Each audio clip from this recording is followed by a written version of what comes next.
स्वप्न में कोई मुर्दे दिख रहे हैं या कोई जल रहा है या कोई मर रहा है या कोई चला गया है, ऐसा भय लगता है।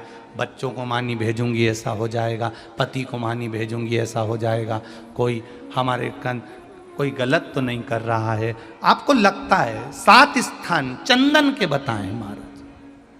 पहला शिवलिंग, दूसरा जहां गणेश जी का स्थान है, मालूम है ना सबको, वहां जलाधारी के ठीक सामने, राइट में गणेश, लेफ्ट में कार्तिकेय, बीच में अशोक सुंदरी।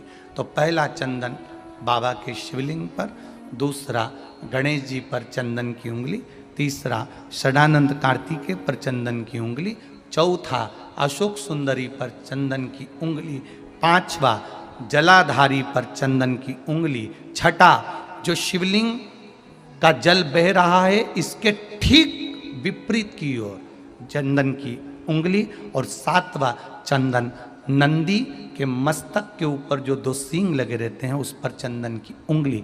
ये कब लगाई जाती है? या तो अमावस्या के दिन आपको लगता है कि हमारे पूर्वजों का उद्धार नहीं हुआ, हमारे पूर्वजों का कल्याण नहीं हुआ, कहीं अधोगति में कोई चला गया है, उसका बस एक बार, रोज नहीं जरूरत है, प्रतिदिन जरूरत ही नहीं,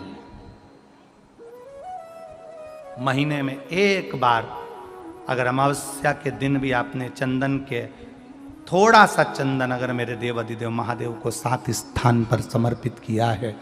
अशोक यहाँ पर वर्णन कर रही हैं, मैना, धन्या और कला की कथा कह रही है।